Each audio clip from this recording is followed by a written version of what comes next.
Good afternoon. It is Wednesday, May 24th, 2023.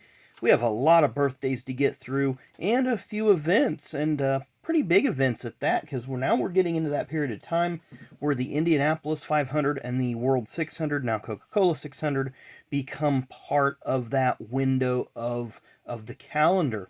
So we're going to start in 1970 with Donnie Allison winning the World 600 at Charlotte on this day. Of course, a week later, he would go on to win Rookie of the Year in the Indy 500. So that was the first. I don't want to call it the double because the true double didn't start till 94. But to win the World 600 and finish fourth in the Indy 500 in the same season, that's the closest as anybody has ever come to sweeping both events. 1981, on this day, Bobby Unser won the Indy 500 in somewhat controversial fashion. If you go back and look at pre-1993 Indy 500s, they didn't have the pit access lanes around all four corners. It was just a large sweeping apron. I prefer that version of Indianapolis as it allowed for a lot more passing opportunities. But with that being said, under a caution, Bobby Unser and Mario Andretti allegedly passed cars under yellow. Bobby was flagged the winner. Then protests were filed. Then Andretti was awarded the win. And this actually went to some courts, and they determined later on that season Bobby Unser did win the Indy 500 because essentially Bobby and Mario both broke the same rule. So it was just kind of a wash. But also on the same day, 1981, Bobby Allison won the World 600 at Charlotte. The bigger event that happened is his brother Donnie was critically injured in a crash with Richard Brooks in the middle portions of the race. A very, very savage crash where the cars hit side to side. Donnie had some head injuries. He did recover and come back and run some more races, but he was never at the same level that he was before. 1987, Al Unser Jr. wins his fourth Indy 500 in what could be considered an underdog role. Al Unser Jr. entered the month of May that year without a ride. Danny Ungeiss, who had a birthday recently we talked about, got injured in practice. They rolled out a backup car, put Al Sr. in it. He goes out and qualifies mid-pack. I want to say he qualified, 20th, 21st.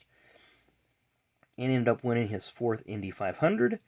Sadly, a fan, Lyle Kurtenbach from Rothschild, Wisconsin, was killed when Roberto Guerrero's car struck a tire off of one of the Bettenhausen brothers' cars about halfway, two-thirds of the way into the race.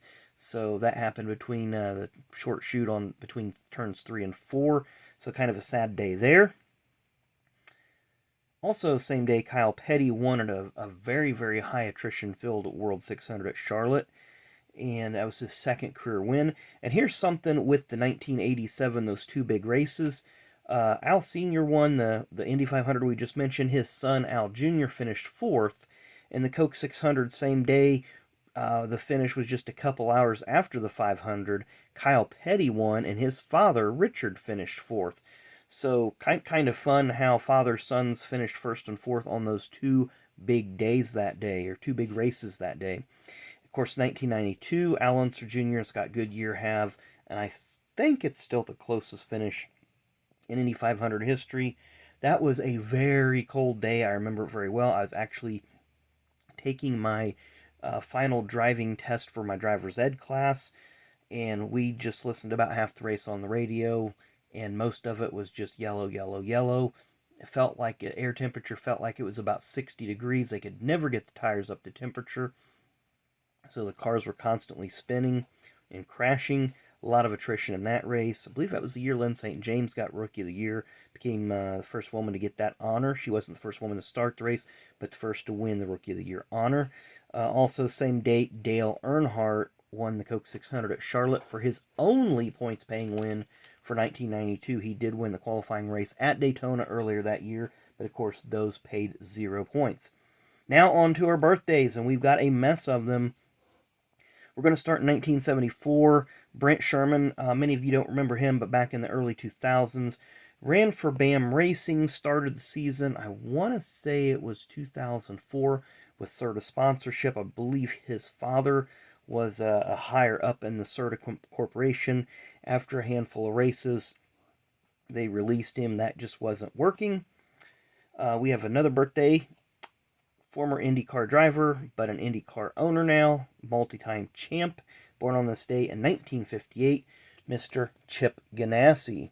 So we have an A&S IndyCar card when he was a driver, and a NASCAR card here when he was an owner. So two very, very opposite ends of the spectrum there for Mr. Ganassi. Of course, he still owns a few IndyCar teams that are very successful to this day. And we will move on to our next birthday. Born on this date in 1924, but passing away in 2001. One of the pioneers of NASCAR, Mr. Jack Smith. We have a couple of examples of cards here from 91 and 92 Pro Set Legends set. And I'll flip these over so you guys can pause the video and read a little bit about Mr. Smith. It's always fun to go through these and learn a little bit more about each of the drivers. Our next birthday, born on this date in 1957, is a championship crew chief. Hopefully this man will make it into the Hall of Fame someday. I know recently he's worked in the ARCA series a few years ago as a crew chief. Not sure where he's at now. I'm going to have to look that one up. But Mr. Paul Andrews, of course, he was crew chief for Alan Kulwicki from basically 1987, 88-ish, all the way on till after Alan passed and the team was purchased by Jeff Bodine. So here you see a nice Xerox uniform. Don't see a lot of cards with the Xerox uniform on them. Of course, they got Hooters sponsorship in 91. Changed up their look a little bit there in 92. I know this is a 93 card, but it's showing the 92 season. After Alan was killed in that plane crash, Hooters pulled their sponsorship. There you see he's got a Pure Later shirt on, so they kind of just ran generically. Of course, in 94, Exide came on board. You can tell that's a 94 uniform because of the Hoosier tire being there. And I don't see it in this one, so I think that is from 95. Obviously, the card is, but because there's no Hoosier patch there, makes me think it's from 95. Then he did leave there, eventually went to Penske to be crew chief for Jeremy Mayfield for a short stint. Up next, former Cup Series Rookie of the Year and Busch Series standout, born on this date in 1966, Mr. Ricky Craven. So here you see his uniform from his Busch North days. Made his first Cup start for Moroso Racing in the fall of 91 at Rockingham. Then he went to J&J Racing, picking up DuPont sponsorship. Then he formed his own team with DuPont, moved to Cup Series in 95 with Larry Hedrick, where they had Kodiak sponsorship 95-96. Then the airbrush years of 97 and 98 with Budweiser on board.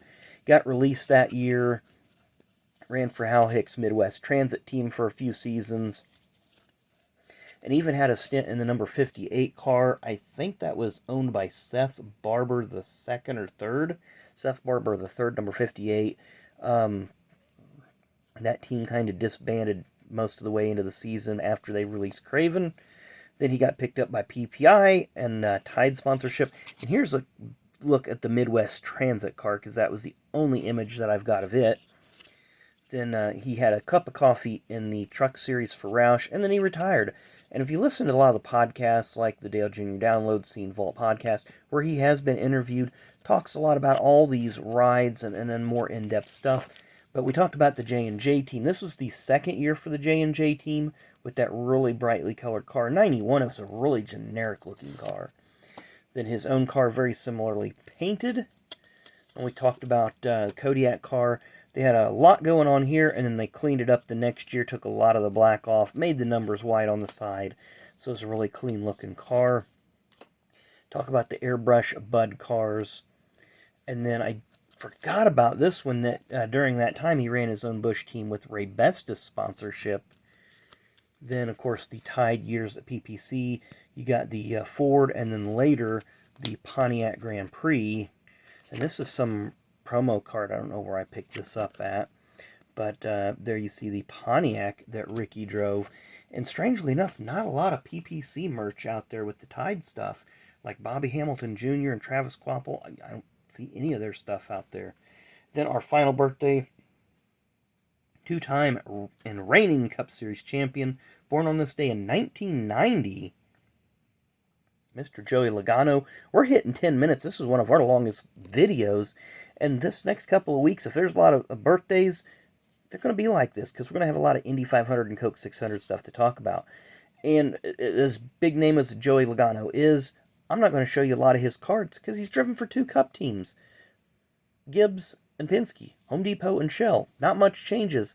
His uniforms change up a little bit. You see a little bit of trim work there different. Then they had, of course, that's the Nationwide Series with some GameStop. Did have the black unis for a little bit. Then the Shell Pennzoil stuff, literally, nothing changes. There's not a lot of changes. Maybe a couple associate sponsors here and there. Again, another Xfinity uniform. And then not a lot of change with cars. There's a Nationwide Series car. Couple different, the kind of the plain Jane Home Depot car. This one has a little bit of claw marks or slashes or whatever you want to call it. And then again, just a couple Pennzoil cars here and an Auto Trader car. So not a lot to show with Mr. Logano, but, hey, he lets his driving do his talking. 2 Cup Series championships. I'd say he's doing pretty good. So anyway, hope you enjoyed this extended birthday and events video. A lot of ground that we had to cover, and hope you all stuck around for it. So, not sure what we're going to do tomorrow. I've got enough stuff here stored up for at least I could rip something for the next 120 days, and we're covered. So, don't know what we're going to do tomorrow. I've got a lot of options, and we'll figure that out tomorrow. So, enjoy the rest of your Wednesday. Thanks again for watching, and we'll see you tomorrow.